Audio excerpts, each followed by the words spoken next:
Gateman's Gift by R.K. Narayan. When a dozen persons question openly or slyly a man's sanity, he begins to entertain serious doubts himself.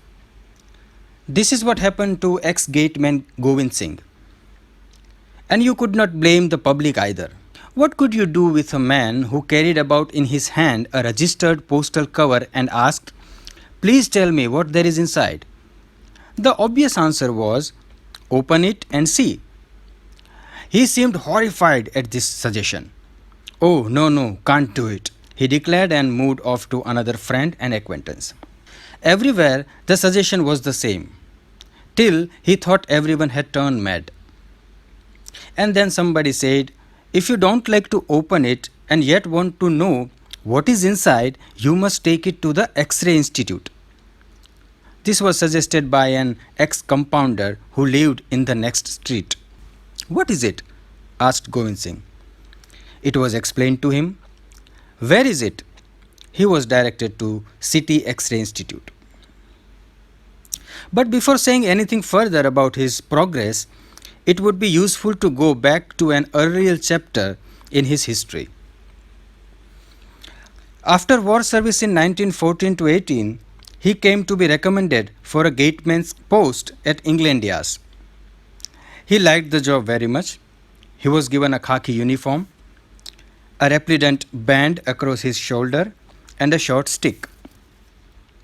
He gripped the stick and sat down on a stool at the entrance of the office. And when his chief's car pulled up at the gate, he stood at attention and gave a military salute. The office consisted of staff numbering over 100, and as they trooped in and out every day, he kept an eye on them.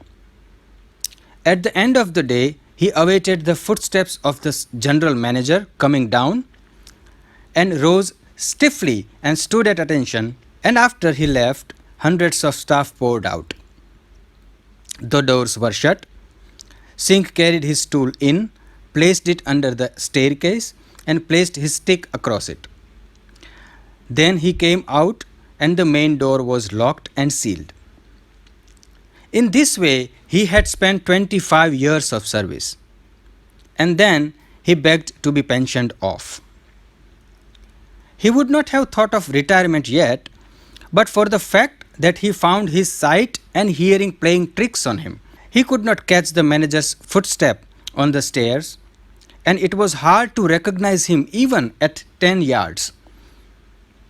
He was ushered into the presence of the chief, who looked up for a moment from his papers and muttered, "We are pleased with your work for us, and the company will give you a pension of 12 rupees for your life." Singh clicked his heels, saluted, turned on his heels, and went out of the room, with his heart brimming with gratitude and pride. This was the second occasion when the great man had spoken to him, the first being on the first day of his service.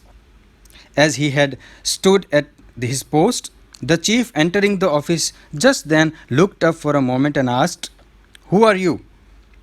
"I am the new gatekeeper, master," he had answered. And he spoke again only on this day.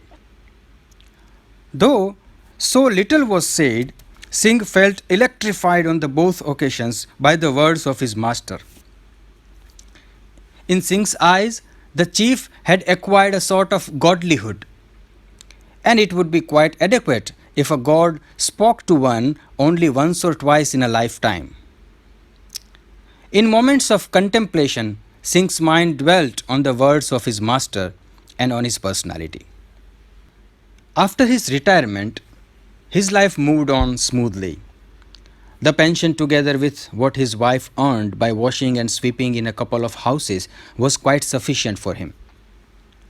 He ate his food, went out and met a few friends, slept, and spent some evenings sitting at a cigarette shop which his cousin owned. This tenor of life was disturbed on the first of every month when he donned his old khaki suit, walked to his old office, and salaamed the accountant at the counter, and received his pension. Sometimes, if it was closing, he waited on a roadside for the general manager to come down and saluted him as he got into his car. There was a lot of time all around him, an immense sea of leisure. In this state, he made a new discovery about himself, that he could make fascinating models out of clay and wood dust. The discovery came suddenly when one day a child in a neighborhood brought to him its little doll for repair. He not only repaired it but made it a new thing of it. This discovery pleased him so much that he very soon became absorbed in it. His backyard gave him a plentiful supply of pliant clay, and the carpenter's shop next to his cousin's cigarette shop sawdust. He purchased paint for a few annas, and lo, he found his hours gliding. He sat there in the front part of his home, bent over his clay, and brought into existence a miniature universe. All the colors of life were there, all the forms and creatures, but of the size of his middle finger. Whole villages and towns were there. All the persons he had seen passing before his office when he was sentry there. That beggar woman coming at midday, and that cucumber vendor. He had the eye of an cartoonist for human faces. Everything went down into clay. It was a wonderful miniature reflection of the world, and he mounted them neatly on thin wooden slices which enhanced their attractiveness. He kept these in his cousin's shop, and they attracted huge crowds every day and sold very briskly. More than the sales, Singh felt an ecstasy when he saw admiring crowds clustering around his handiwork. On his next pension day, he carried to his office a street scene, which he ranked as his best, and handed it over to the counter to the accountant with the request, "Give this to Sahib, please." "All right," said the accountant with a smile. It created a sensation in the office and disturbed the routine of office working for nearly half an hour. On the next pension day, he carried another model, "Children at Play," and handed it over to the counter. "Did Sahib like the last one?" "Yes, he liked it." "Please give this one to him." And he passed it over the counter. He made it convention to carry on every pension day an offering for his master. And each time his greatest reward was the accountant's stock reply to his question, "What did the Sahib say?" He said it was very good. At last he made his masterpiece, a model of his office frontage with himself at his post, a car at the entrance, and the chief getting down. This composite model was so realistic that while he sat looking at it, he seemed to be carried back to his office days. He passed it over to the counter to his pension day, and it created a very great sensation in the office. "Fellow, you have not left yourself out either," people cried and looked admiringly at Singh. A sudden fear seized Singh, and he asked, "The master won't be angry, I hope?" "No, no, why should he be?" said the accountant. And Singh received his pension and went home. A week later, when he was sitting on the pole kneading clay, the postman came and said, "A registered letter for you." "For me?" Any letter would have upset Singh. He had received less than 3 letters in his lifetime, and each time it was a torture for him till the contents were read out. Now a registered letter. This was his first registered letter. "Only lawyers send registered letter, isn't it so?" "Usually," said the postman. "Please take it back. I don't want it," said Singh. "Shall I say refused?" asked the postman. No, no, Singh said. Just take it back and say you have not found me." "That I can't do," said the postman, looking serious.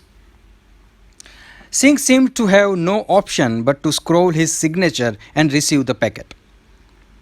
He sat gloomily gazing at the floor. His wife, who had gone out and just returned, saw him in this condition and asked, "What is it?" His voice choked, and he replied, "It has come." He flung at her the registered letter. "What is it?" she asked. He said, "How should I know? Perhaps our ruin." He broke down. His wife watched him for a moment, went in to attend some domestic duty, and returned, still found him in the same condition, and asked, "Why not open it and see? Ask someone to read it." He threw up his arms in horror. "Woman, you don't know what you are saying. It cannot be opened. They have perhaps written that my pension is stopped, and God knows what else the Sahib had said. Why not go to the office and find out from them?" "Not I. I will never show my face there again," replied Singh. "I have lived without a single remark being made against me all my life. Now," he shuddered at the thought of it, "I knew I was getting into trouble when I made that office model." After deeper reflection, he said, "Every time I took something there, people crowded round, stopped all work for nearly an hour. That must have reached the Sahib's ears." He wondered about saying the same thing with the letter in his pocket. He lost taste for food, wandered about unkempt, with his hair standing up like a halo. An unaccustomed sight, his years in military service having given him a habitual tidiness.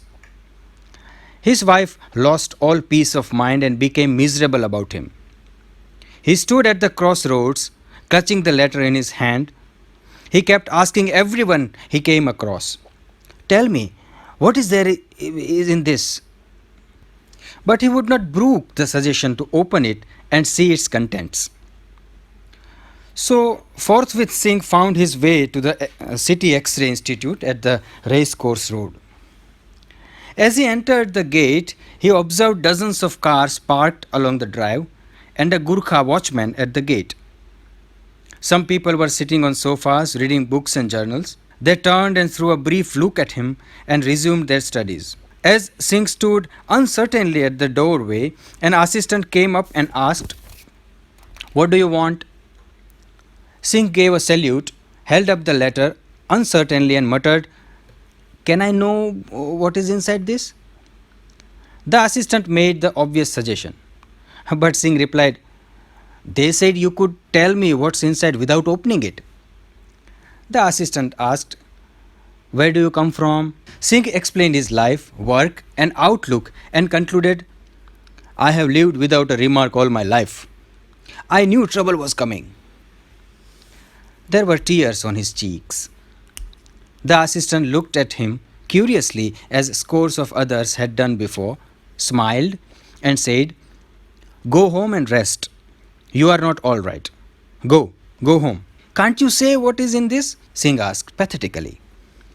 The assistant took it and in his hand examined it and said, "Shall I open it?" No, no, Singh cried and snatched it back. There was a look of terror in his eyes. The assembly looked up from their pages and watched him with a mild amusement in their eyes. The assistant kindly put his arms on his shoulder and led him out. "You get well first, and then come back. I tell you, you are not all right." Walking back home, he pondered over it. Why are they all behaving like this, as if I were a madman? When this word came to his mind, he stopped abruptly in the middle of the road and cried, "Oh, that's it! Is that it? Mad, mad!" He shook his head gleefully as if the full truth had just dawned upon him. He now understood the looks that people threw at him. Oh, he cried aloud. He laughed. He felt a curious relief at this realization. I have been mad and didn't know it. He cast his mind back. Every little action of his for the last so many days seemed mad, particularly the doll making. What sane man would make clay dolls after 25 years of respectable service in an office? He felt a tremendous freedom of limbs and didn't feel it possible to walk at an ordinary pace. He wanted to fly. He swung his arms up and down and ran on with a whoop. He ran through the market road. When people stood about and watched, he cried, "Hey, don't laugh at a madman. For who knows, you will also be mad when you come to make clay dolls." And charged into their midst with the war cry. When he saw children coming out of a school, he felt it would be nice to amuse their young hearts by behaving like a tiger. So he fell on his hands and knees and crawled up to them with a growl. He went home in a terrifying condition. His wife, who was grinding chili in the backyard, looked up and asked, "What is this?" His hair was covered with street dust. His body was splashed with mud. He could not answer because he choked with mirth as he said, "Fancy, what has happened?" "What is it?" "I am mad, mad."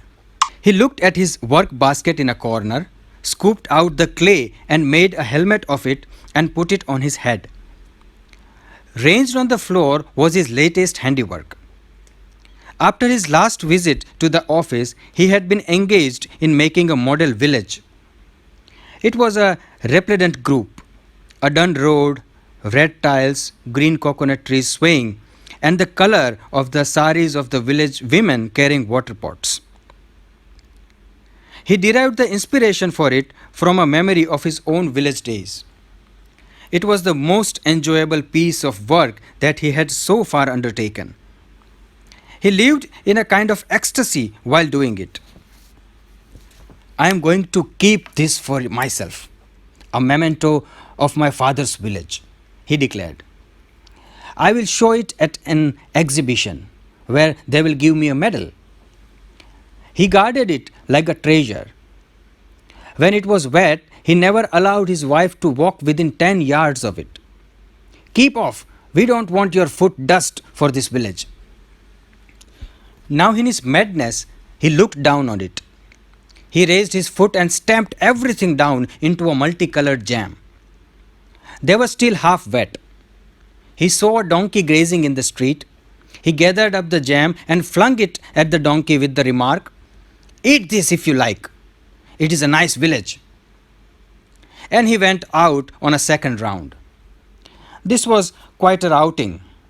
He strode on at an even pace, breathing deeply with the clay helmet on, out of which peeped his grey hair, his arms locked behind, his fingers clutching the fateful letter, his face tilted towards the sky. He walked down the market road with a feeling that he was the sole occupant of this globe. His madness had given him a sense of limitless freedom, strength, and buoyancy.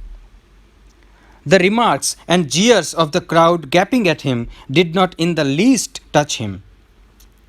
While he walked thus, his eyes fell on the bulb of a tall street lamp, bulb of the size of a papaya fruit. He muttered and chuckled. It had been a long cherished desire in him to fling a stone at it. Now he felt, in his joyous and free condition, that he was free from the trammels of conventions and need not push back any inclination. He picked up a pebble and threw it with good aim. The shattering noise of glass was as music to his ears. A policeman put his hand on his shoulder. "Why did you do it?" Singh looked indignant. I like to crack glass papaya fruit. That is all," was the reply. The constable said, "Come to the station." Oh yes. When I was in Mesopotamia, they put me on a half ration once," he said, and walked on to the station. He paused, tilted his head to the side and remarked, "This road is not straight." A few carriages and cycles were coming up to him. He found that everything was wrong about them. They seemed to need some advice in the matter. He stopped in the middle of the road, stretched out his arm, and shouted, "Halt!" The carriage stopped, the cyclist jumped off, and Singh began a lecture. "When I was in Mesopotamia, I will tell you fellows who don't know anything about anything." The policeman dragged him away to the side and waved to the traffic to resume. One of the cyclists who resumed jumped off the saddle again and came towards him with, "Why, it is Singh, Singh! What fancy dress is this? What is the matter?" Even through the haze of his insane vision, Singh could recognize the voice and the person, the accountant at the office. Singh clicked his heels and gave a salute. "Excuse me, sir. Didn't intend to stop you. You may pass." He pointed the way generously, and the accountant saw the letter in his hand. He recognized it, although it was mud-stained and crumpled. "Singh, you got a letter?" "Yes, sir. Pass." "Do not speak of it." "What is the matter?" He snatched it from his hand. "Why haven't you opened it?" He tore open the envelope and took out of it a letter and read aloud. "The general manager greatly appreciates the very artistic models you have sent, and he is pleased to sanction a reward of ₹100 and hopes it will be an encouragement for you to keep up this interesting hobby." It was translated to him word for word, and the enclosure, a check for ₹100, was handed to him. A big crowd gathered to watch this scene. Singh pressed the letter to his eyes. He beat his brow and wailed, "Tell me, sir, am I mad or not?" "You look quite well. You aren't mad," said the accountant. Singh fell at his feet and said with tears choking his voice, "You are God, sir, to say that I am not mad. I am so happy to hear it." On the next pension day, he turned up spruce as ever at the office counter. As they handed him the envelope, they asked, "What toys are you making now?" "Nothing, sir. Never again. It is no occupation for a sane man," he said, received his pension, and stiffly walked out of the office.